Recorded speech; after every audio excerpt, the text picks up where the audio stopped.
Hello friends, ಎಲ್ಲರೂ ಹೇಗಿದ್ದೀರಾ? ನಾನು ಚೆನ್ನಾಗಿದ್ದೀನಿ, ನೀವೆಲ್ಲ ಚೆನ್ನಾಗಿದ್ದೀರಾ ಅಂತ ಅಂದ್ಕೊಂಡಿದ್ದೀನಿ. ಇವತ್ತಿನ ಒಂದು ವಿಡಿಯೋದಲ್ಲಿ ಹನುಮಂತನ 21 ಹೆಸರುಗಳನ್ನು ಅರ್ಥ ಸಮೇತವಾಗಿ ನಾನು ನಿಮ್ಗೆ ತಿಳಿಸ್ಕೊಡ್ತೀನಿ. ಮೊದಲನೇದಾಗಿ ಆಂಜನೇಯ. ಅಂಜನಾ ದೇವಿಯ ಪುತ್ರನಾಗಿದ್ದರಿಂದ ಆಂಜನೇಯ ಎಂಬ ಹೆಸರು ಬಂತು. ಹನುಮಂತ. ಇಂದ್ರನ ವಜ್ರಾಯುಧದಿಂದ ಬಾಲಕನ ಹನು ಅಂದರೆ ದವಡೆಗೆ ಪೆಟ್ಟು ಬಿದ್ದಿದ್ದರಿಂದ ಹನುಮಂತ ಎಂಬ ಹೆಸರು ಬಂತು. ಪವನಕುಮಾರ.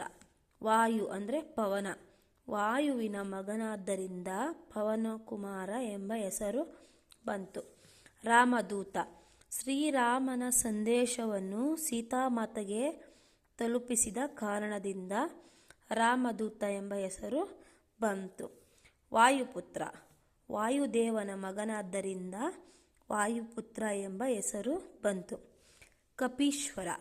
ವಾನರರ ಆರಾಧ್ಯ ದೈವ, ವಾನರ ಶ್ರೇಷ್ಠ, ಅದಕ್ಕೋಸ್ಕರ ಕಪೀಶ್ವರ ಎಂಬ ಹೆಸರು ಬಂತು.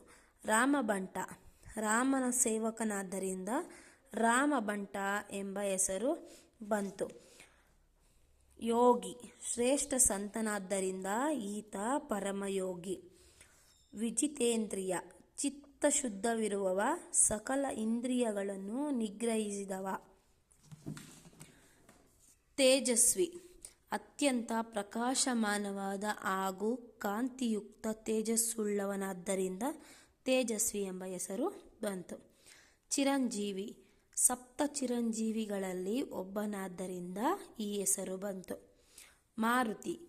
ಮರುತ ಅಂದರೆ ವಾಯು, ಮರುತನ ಮಗನಾಗಿದ್ದರಿಂದ ಮಾರುತಿ ಎಂಬ ಹೆಸರು ಬಂತು.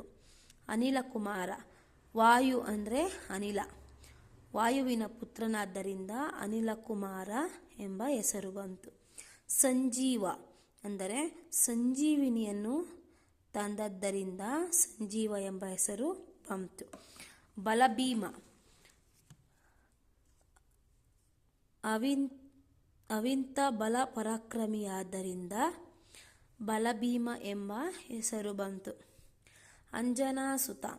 ಅಂಜನಾ ದೇವಿಯ ಸುತನಾದ್ದರಿಂದ ಅಂಜನಾಸುತ ಎಂಬ ಹೆಸರು ಬಂತು. ಕೇಸರಿ ತನಯ. ಕೇಸರಿಯ ಪುತ್ರನಾದ್ದರಿಂದ ಈ ಹೆಸರು ಬಂತು. ಸುಗ್ರೀವ ಸಖ ಅಂದರೆ ಸುಗ್ರೀವನ ಪರಮ ಸ್ನೇಹಿತ. ಶ್ರೀಮತೆ. ಸೀತಾಮಾತೆಯಿಂದ ಚಿರಂಜೀವಿಯಾಗುವ ವರ ಪಡೆದದ್ದರಿಂದ ಶ್ರೀಮತೆ ಎಂಬ ಹೆಸರು ಬಂತು. ಬಜರಂಗಿ. ಅತ್ಯಂತ ಸುಪುಷ್ಟಕಾಯ ಹೊಂದಿರುವವ ಎಂದರ್ಥ. ಪವಮಾನ. ಪವನನ ಮಗನಾದ್ದರಿಂದ ಪವಮಾನ ಎಂಬ ಹೆಸರು ಬಂತು. ಇನ್ನೂ ಅನೇಕ ಹೆಸರುಗಳಿಂದ ಹನುಮಂತನನ್ನು ಕರೆಯುತ್ತಾರೆ. ಫ್ರೆಂಡ್ಸ್, ನೋಡಿದ್ರಾ ಫ್ರೆಂಡ್ಸ್, ಇವತ್ತಿನ ಒಂದು ವಿಡಿಯೋ ನಿಮಗೆ ಇಷ್ಟವಾದಲ್ಲಿ ಲೈಕ್ ಮಾಡಿ, ಸಬ್ಸ್ಕ್ರೈಬ್ ಮಾಡಿ, ಶೇರ್ ಮಾಡಿ ಅಂತ ಕೇಳ್ಕೊತೀನಿ.